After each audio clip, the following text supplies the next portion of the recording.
What is up, everyone, and welcome back to Across the Board. New episode today. We have our NBA edition. Welcome to the NBA season. We have two games. We'll be breaking down both games to kick off the NBA season. You have myself, your normal host, Alpha Dog Bets, here with JD from Line Movers, and we have our residential NBA expert, Jammer Bets. Jammer, everyone knows NBA is your best sport. It's your biggest sport. That's how your account was really made and how you built off it. So we're super stoked. You'll be joining us breaking down NBA all season long. JD, how are you today, my friend? Interesting day of NFL action last night. Yeah, man, I'm actually doing really well. That actual like Ravens game, we said points, and there was plenty of points there. That actually Cardinals game, that game sucked. Those two teams, those actual offenses, the fact the Chargers could not score a freaking touchdown on that Cardinals defense blew my mind. That just didn't make any sense. But we did we actually did have a max play that in actually that game. I know actually KO Locks I think on Wednesday gave out he actually gave out Cardinals +3. So actually that was a nice win there for us. So. It's another great reminder for everyone to join the Moneyball Metrics Discord. KO Locks is in there. He gave that out, like you said, on Wednesday. So, guys, if you're looking for early NFL action, if you're looking for winners, make sure you tap in. It's completely free to join. There is also a VIP in there as well to get everyone's play. So get in the Discord. The link is posted on the Moneyball Metrics Twitter. Jammer, how are you today? How did you do last night in NFL action? We had a winning night last night, so we'll take that. Steelers are 5-2. We got a free win upcoming this week. I think you know that. I don't know what you're talking about. Can you go into more detail? Well, we play Monday night. We just played the other New York team. We play another team that plays in that city on Monday night. The New York Football Giants? New York Football Giants versus Steelers coming up this week.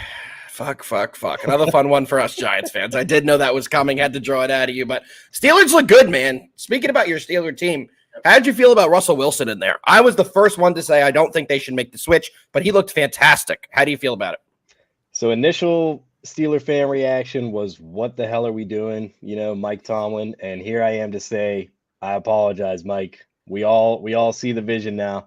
I don't know why you didn't make this move last year with Kenny, but you made the right decision at the right time. I mean, if he looks good again this week, entering the bye week, I probably have not felt better for the Steelers in a long time. Yeah, Steelers are looking good. You guys are poised for a run this year. You do have the defensive player in the year in TJ Watt, so you guys look fantastic. But fellas, this isn't an NFL show. It's opening day of NBA, and we have two fantastic games to get into. Before we start breaking down the games, we do want to go over to Jammer. I know you're a big NBA futures guy. What do you have cooked up for the audience? What do you got? Yes, I got a couple here. I'll try and keep it short. So we'll just open up with Rookie of the Year. This might be a guy a lot of you might not have heard of. He's the number one pick, though. Zachary Rissache, another French guy. Another, what would you say, a Wembanyama spawn. Just coming out of France. These tall guys. He's 6'9", power forward. He's got length. He can shoot the ball from anywhere on the court, from three.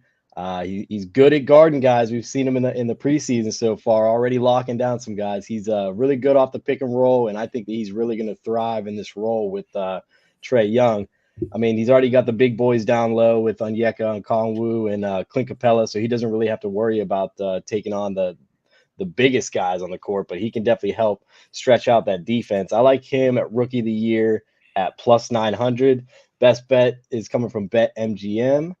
A sneaky one here. There weren't a lot of other Rookie of the Years that I looked into, but a sneaky one here at +2,000 is Bub Carrington. He's from the Pitt Panthers. He never really claimed being a Pitt guy. He was always a Washington, D.C., DMV kind of area guy, and that's where he ended up landing in Washington Wizards. We all know that the Jordan Poole experiment did not work with them. He lost a lot of minutes. He ended up not even starting the games at the end of last year. So they got that problem with him at the guard spot. And then they also have Malcolm Brogdon, who just had surgery on his finger. So he's going to be missing some time. He's out indefinitely. I think Bub Carrington could maybe sneak in there and get some early season minutes that could earn him some later time in the season that could So, I mean, what we're trying to do here is just try to take that plus 2,000 and try and give us a nice, some nice room for a hedge or even a big win if we can, get them early enough in the season. So those are the two guys I like at Rookie of the Year. Moving on to Defensive Player of the Year, I think this one's just, I think Victor Wembanyama, he got robbed last year. He was at like plus 1,200, plus 1,500 last year as a rookie to try and win Defensive Player of the Year. I think he got robbed. He's minus 155 is the best odds you can find. I'm not going to put that into a future. It's just too much juice for a full prop. But I think the money here is with, I hate to say it, Rudy Gobert plus 2,000. What is it? 4-time Defensive Player of the Year. Doesn't seem like there's any such thing as voter fatigue. I think he's honestly going to get better with Julius Randle there over Cat. Getting more physical on the defensive side. At plus 2,000, it's just almost hard not to, put a ticket down on him. I like it. Moving right over to Most Improved. This one's an interesting. I wanted to bring it up. This is the one I had circled that I wanted to bring up with you. Yeah. How the hell is Victor Wembanyama I said that horribly. How is he the favorite to win the Most Improved Player? Wasn't he pretty good his rookie year? That's the thing. I actually looked up like what even goes into this Most Improved award, and it just says the winner should have increased their impact on the team in a positive way, such as improving their overall skill level or their attitude towards teammates. I think that really helps Wembanyama that he gets a seasoned veteran in Chris Paul. That can kind of help him up his game, and his attitude towards the teammates could become an even better teammate like Chris Paul. And they also say the winner typically sees an increase of at least 5 points per game, as well as an increase in rebounds and assists. And I really think that Victor Wembanyama is going to see an explosion in his points, even rebounds, assists, blocks. Just about everything that you can imagine is going to go up with him this year. And that's why we're seeing him sitting at the favorite for Most Improved at plus 725. But a sneaky player that I do like for that award is Paolo Banchero.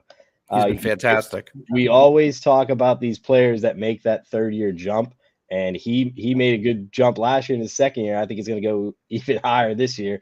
I think the East is a little bit more weak than we saw last year, so I think that the Magic could have themselves quite a year, maybe even getting 50-plus wins, having a comfortable spot in the East, not necessarily win it, but they can at least have that comfortable spot where they don't have to play in the play-in tournament. They can actually get that playoff spot. So I like Wembanyama at plus 725, and a sneaky one there is Paolo Banchero plus 3,500. For me, I like it. Last two, I'll try and make them quick here. 6 Man of the Year. There's really only two of them up for debate here. Jaime Jaquez plus 1,500, and Dante DiVincenzo also at plus 1,500. This is just probably the most up in the air award because you really don't know which of these players are going to get minutes off the bench. Which of them are actually going to stay on the bench. Sometimes these guys get those 6-man roles and then they earn themselves a spot in the starting roster, and it kind of like takes them out of the running for this award somehow. So I'm gonna put money on both of those two plus 1,500. And the last one's just MVP. If it's not Luka this year, it's got to be Shai Gilgeous-Alexander. He's my pick at MVP plus 425 on DraftKings. I just think that we're going to see a new level for the Thunder this year. They have the highest win total behind the Celtics. Personally, I think that they're going to be the top team in the league this year. They just upgraded from last year. They didn't get any worse. They lost Josh Giddey, but I mean, they add in Alex Caruso. So it's like, is that in any way a downgrade? And Hartenstein. They added Isaiah Hartenstein. This team really needed him. Once he's back, yes, and if he actually plays more than 30 games this year, that will be a huge upgrade for them. I love them. I think they're going to be the top seed in the West, potentially season winners. I agree with you. I think that they are going to be in a good place, and I like all your futures there. We appreciate you dropping all those futures for the people who are here. We have just over 250 here. Guys, it's time to break down the first game of the NBA slate. We are going to be going to the Knicks, taking on the Celtics. The Celtics are 5.5-point favorites. Guys, or I'm sorry, they're 6-point favorites now. We didn't adjust the line. The line did just move. But guys, this is potentially a preview of the Eastern Conference Finals. Both teams are looking poised to have big seasons. The big question to me, do the Knicks have enough wings to compete with this Boston Celtics team? They have OG Anunoby. They re-signed him. They brought in Mikal Bridges in a big trade. So they did try and attempt to kind of counteract the Celtics' strengths by bringing in some high-quality defensive wings. They also added a guy like Karl Anthony Towns to really help with the Knicks center play. I was telling a lot of people all offseason, I fully expected the Knicks to move on from Julius Randle. I did not expect the Knicks to move on from Dante DiVincenzo, though. I do think DiVincenzo is going to be a big loss for this team. He set the Knicks record for most threes in a single season last year, and he was fantastic and really was a core guy from this Nova Knicks regime that the Knicks have. So I think that will be a big loss. But having Karl Anthony Towns there is a huge addition, as well as re-signing OG Anunoby and bringing in Mikal Bridges. Jammer, I'm going to go to you. What do you think about the Knicks Celtics? What do you think about the Knicks this year? What do you think about the Celtics this year? Yeah, man, you already said it. The Celtics last year, they were just so dominant. Everyone talks about the little Mickey Mouse run that they had in the playoffs. I mean, that happens. Injuries happen every now and then. But, man, they just looked dominant. And what the Knicks had to do was, bring in the Avengers, try and shut down this team. I mean, everybody on the floor for the Celtics can play both sides of the ball, offense and defense. And, I mean, that's what we're seeing with the Knicks right now outside of Jalen Brunson. But what he does on the offensive side really counteracts what he negates on the defensive side. And plus, now you have guys who can guard almost every single position. Mikal Bridges and OG Anunoby. These guys can guard 1 through 5. I mean, not necessarily the tall guy on the floor, but, I mean, you got help with Cat. These guys can guard 1 through 4. And I just think that that's huge with all the switching that they do in the NBA nowadays. I love the moves that they did. I just don't know if it's going to work out on an offensive point. I think that we're going to see a lot of low-scoring games in these Knicks games. But opening night, it never really goes well for the ring-bearing team. They might come out with a win, but I don't think it's going to be by 6 or more. I'm loving the Knicks plus 5.5. I think that the moves that they made, they might not be gelling, right off the rip, but I think that tonight they keep it close, maybe even win the game. Give me the Knicks plus 5.5. I think a little bit similarly to you do. I don't know what happened here, but we are back. And the Knicks season is here, ladies and gentlemen. I'm a huge believer in the Knicks this year. I love the move that they did to move Julius Randle to get a guy like Karl Anthony Towns. The biggest issue for the Knicks over the last couple seasons has been their center play and injuries at the center position. Mitchell Robinson is made of glass. He's now not supposed to return to the Knicks until next year at the earliest. I don't even think we'll see him to potentially around the playoff time, if at all. The guy is just frequently injured. There's nothing you could do about it. The Knicks had a real roster issue. They had a lot of good players, but they had nobody who can get a rebound this year. They were going to have to start a guy like Ariel Huck Portal, who was the last pick in the NBA draft, a true overseas rookie. So they had no center options. This Knicks team is built for the postseason. It's going to start today. I do think they do well against the Celtics, have a big performance, and they cover the +6. I'm not sure the Knicks are going to win this game, similarly to what Jammer said, but I do think that this Knicks team will compete. This is going to be a big game for this Knicks team. They are going to get up for this one. It's a big test with their new roster to take on a team like the Celtics. So I'm back in the Knicks. Shocking, I know, but I do think they are going to have a big performance. JD, what do you got today? I'm actually going to keep this one really short because I don't really have a read on actually this game. These actual numbers I actually think are very good, or actually very tight. I would lean Celtics early. I show a little bit of value on them there. I show a little bit of value on the first quarter and then the first half. But I'm not sure I would take them full game. Just actually like actually y'all said, the line's moving up now. You can actually get a 6. I would honestly wait because it might even move up more. And the Knicks actually full game, I would definitely have to lean that. Yeah, I agree, especially with the Knicks adding a guy like Karl Anthony Towns that really should neutralize Kristaps Porzingis. He's not going to be able to sit in the paint and eat all the rebounds he did against the Knicks last year. Karl Anthony Towns is the best shooting center in the league. He did win a 3-point shooting contest. He's going to stay on top of the arc. That's what he's going to do for this Knicks team, which will allow guys like Jalen Brunson, like OG Anunoby, to attack the rim because the center won't be in the paint. They're going to have to stay up top and guard Karl Anthony Towns. I'm very interested to see the dynamic of this team. I really am. It's very interesting what the Knicks did. The pieces they added are very different from what they've had in the past. So it's going to be a good telltale sign today to see how they perform and see if they live up to the expectation. Let's keep it moving. Just one thing out there. Porzingis not moving. Tonight. Excellent. Not going tonight, and I think that's going to benefit the Knicks as well with him not being out there. The Celtics have a lot of injuries on their big men. They've been banged up all year. They're going to be banged up all year long. They have a lot of guys that will continue to get banged up as well. They're a very injury-ridden team. Let's keep it moving. Year-old Al Horford down there. Dude, he almost didn't come back, too. There were rumors for most of the offseason he was going to retire, and how is he going to be able to guard against a guy like Karl Anthony Towns? We shall see. That's the only big that the Knicks have, so we will be there. And David, great point. Jammer did put this out there earlier, that the Celtics fans will be fire raising the banner. I'm not sure. A lot of times teams play a little not great when it's banner night. They're in their own emotions. That's really the main priority for them, so we'll see what happens, but it should be a good game either way. Let's move on to the second game that we have today, the final game, which is going to be the T-Wolves, who are at the Lakers. This line currently is basically a pick 'em. It's been bouncing back and forth. Before the show started, the Lakers were a -1. Now that we're 15 minutes into the show, the T-Wolves are a -1. So this line is bouncing back and forth with the favorites switching on different books. Jammer, we're going to go over to you. What do you like in this game? Yeah, this one's a tough one for me. Yeah, I wouldn't say I'm necessarily a Lakers fan. I do show my appreciation to LeBron, though. It just sucks to say he has not won a season opening game for these Lakers yet. He is 0-6 in season openers. And to me, this line almost makes no sense. Like if we see this line later on in the year, we're probably going to see T-Wolves -5, even on the road. I just think with it being so early on and them getting these new pieces, I think that there's going to be some, miscommunication out there on the floor. They're not going to have that, that ability to just know where the other person is going to be. And there's Joe in the chat. Shout out him for calling out that Aaron Rodgers INT last week. He's right. How are we not slamming the Wolves? I don't think I have it in me. Game one, LeBron's 0-6 in his season openers with the Lakers. That goes to the Timberwolves.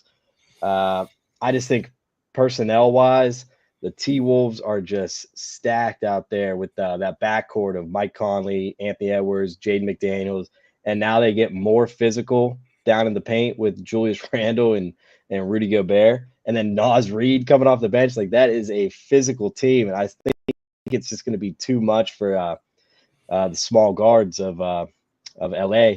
I don't have it in me to take the Timberwolves, but there are a couple props that I do like. One is Anthony Davis over 24.5 points versus Rudy Gobert. I mean, I know he's reigning defensive player X amount of times, but in 5 of his last 6 games, he's scored 31 plus on Rudy Gobert. You just got to keep riding that train. I think 24.5 is a little too low. LeBron's getting up there in age. Where are the other scorers on this Lakers team? I think it's going to be a little. If he scores more than 5 tonight, you think he gets minutes tonight? I'm reading they want to get him out there for a good chunk of minutes there, so they can get that monkey off the back, saying that they've now played together, that they're now the first father-son duo, whatever it is, and they want to get that out of the way and not deal with it anymore. Yeah, I think you got to pull the Band-Aid off. You don't want the reporters, bothering you every single night. Hey, when are we going to get Bronny? When are we going to get Bronny? I think you just pull the Band-Aid off tonight. Do it real quick. Let them get their stories out there.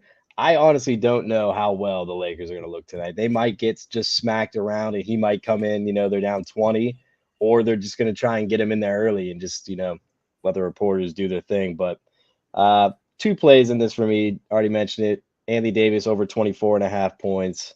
He's been dominant against Rudy. Look for them to just keep feeding him in the paint. He's got to have to be an offensive weapon for these guys this year. And the other one I like is D'Angelo Russell under 16.5 points. I mentioned it with the Wings for the Timberwolves. They are just probably one of the best backcourts in the league defensively. Ant-Man, Mike Conley, Jaden McDaniels. Look for them to shut down D'Angelo Russell under 16.5 points for him. It's just going to be a little too much.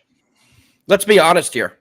If you took the names off these two teams and just talked about the players on each team, would this game be a toss-up and a pick-em?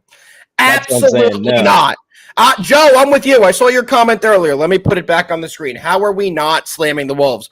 I don't know who said they're not slamming the Wolves because I'm absolutely slamming the Wolves in this spot. I agree with you. The T-Wolves have played with each other for a long time. These guys have a lot of continuity with each other. They know how to play, and they know how to win together. They were great when Karl-Anthony Towns wasn't on that team, and their dynamic of having two big men in Rudy Gobert and Karl-Anthony Towns made no sense. What they've done now by adding a shooter off the bench in DiVincenzo, which also, here's another play for me, Dante DiVincenzo over 2.5 threes tonight. You get that at plus 120. Definitely a play I'm absolutely on. That's my favorite prop in this game. But back directly to this game, I just don't see how the Lakers are going to be able to score with this team. I do think that all the best players in this game, Anthony Edwards is the best player in this game right now, in my opinion. And as a team, this is a complete team in the T-Wolves. I think they're going to have a very good year. I think they're going to be better as the year goes on. Randall's going to be a huge addition for them as well. So give me the T-Wolves. I'm all over them. And I do think we're only getting this line because there's a lot of Lakers fans out there. If you take the names off these two teams, like I said earlier, I think you see a -6, -7 spread for the T-Wolves. I think this is a gift. I'm all over it, and I'm absolutely slamming the T-Wolves. It's my favorite play of the day. JD, do you agree with the T-Wolves? Do you like the Lakers? We all know you're a big Bronny James fan. I'm just kidding. But what do you like in this game? No, Alpha, you said that great, man. And actually, Jammer, you actually said it great too. How the Timberwolves are not at least a 4-point favorite here, I just don't understand. Like you said, if this game was any other game, they actually would be at least 4. Mm-hmm. So tonight, with it being like the Lakers' home, actually like their first home game, that is making sense to me to make this such actually a close line. Mm-hmm. Then if you want to go into like trends, I'm like really not like into these type of trends, but this does back this play up more though. The Lakers, far as their home openers, that they've actually lost 7 straight now. Then if you look at LeBron, he has actually been a underdog in actually season openers 7 times. He's lost all of them. So for me, as far as just everything here, it just sets up so like, well, it looks like the Timberwolves. It looks like you can get the money line here around actually like -110 now. So I absolutely have to play that. And then as far as a prop here goes, though, it's actually as far as the Lakers side. As far as actually JJ, he actually said that he wants this team to play fast, and he actually wants them to actually shoot more threes. With that being said, I looked into it some more, and actually AD, just actually like Jammer said, I actually think he's actually going to have a really big day. As far as points, I almost went there, but I did actually look into it more. And in his last preseason game, he shot 9 threes. 9. It's a lot for him. and while tonight I don't think that he's going to shoot 9 threes, I am thinking he is going to shoot at least 4 to actually 5. So I actually think we actually get at least 1. So his actual prop is actually over a half a 3 at -146. So I love that. Is a number. So my thought on this is if they do actually start shooting more threes, this actually number here is actually not going to stay around. So I agree too. I think that's a good play, especially I read that as well, that JJ wants the team to play fast, shoot more in transition, and get more shots from deep up. And if that is the case, and Anthony Davis takes at least 4 to 5 threes, you can bet he's going to make at least one of them and hit at 20% and get us that play. I absolutely love it. Fellas, before we go into our best bets, I do want to let everybody know that Moneyball Metrics has a fantastic season-long special right now for basketball. Jump in Moneyball Metrics for only $89. You can get all the picks for NBA season. You can see right here the stats on NBA, plus 77.2 units, plus 92.7 units in the year before. This team absolutely dominates basketball and college basketball. You get both packages, college and NBA, for just $89. Guys, you're not going to find a deal like that anywhere else. Jump in, have some fun in the Discord, and let's continue winning together. Fellas, that's going to get us to our best bets. Only a 2-game slate, but this is just the beginning. We are just getting into NBA season. Super pumped we're able to come on here, and let's get into today's best bets. Jammer, you're not really a special guest anymore, so I'm not going to call you that. What do you got for best bets today? Well, building off what JD just said, Anthony Davis, they're going to try and get him involved on the offensive end. This might be a gift, over 24.5 points for Anthony Davis. Look for them to just keep feeding him down in the paint, even getting him those stretch shots out there for 3. Hopefully he takes at least 4 or 5 tonight. All he does is have to make 1, and we can cash both mine and JD's hopefully. And then the other one, I'm going to go with the under D'Angelo Russell, under 16.5. That backcourt of Minnesota is going to be nasty this year. And look for him to just open it up tonight with a shutdown of this Lakers backcourt. And then the other game, I'm going to back your New York Knicks, plus 5.5, plus 6, whatever you can get it at. Best book offering. Look for them to, not necessarily shut down that banner drop tonight in Boston, but I do think that they will keep it close. Maybe come down to some free throws at the very end, maybe even sneak out a win with their new additions. Knicks plus 5.5, plus 6, whatever you can get. You guys heard the man. He just said the Knicks are going to beat the Celtics on banner night by 786 points. Make sure you guys are tuned in for Jammer's bets, because when the Knicks win the alt line of minus 29, like he just gave out, everyone will be happy. Guys, I will go into my best bets. Obviously, I am on the Knicks, but my favorite play tonight is going to be the T-Wolves on the money line at minus 115. I'm also going to be taking the Dante DiVincenzo over 2.53s at plus money as well. Let's start the NBA season hot, guys. Let's get it. JD, what do you got? Yeah, let me just get everybody the most current lines here. Give me the Timberwolves also. That probably is my favorite play. Give me them on the money line. You can get them at minus 115 currently. And then on that Anthony Davis prop over a half a 3, you can get that at FanDuel still at minus 148. There we go. Guys, the graphic has been made. It does not have my DiVincenzo prop, but y'all already heard that. You can see the picks here. Take a screenshot, pause it, get these in, and we are going to come back tomorrow and recap this after an absolutely massive day. JD, you have anything left to say to the people before we get out of here? No, there's it, guys. Let's have a great NBA season. Absolutely. First day of the season, nothing better. Like I've been saying all week, we're about to be in the cornucopia of sports. Don't even know if that's the word properly, but I'm using it. It works. We're about to be in every major sports about to be here, and I'm super pumped to be breaking it down with you guys all year long. Jammer, anything to say to the people before we get out of here? Let's go Steelers. Let's go Steelers. They are going to lose to the Giants. Let's see if we get this outro right today. We'll see you guys tomorrow.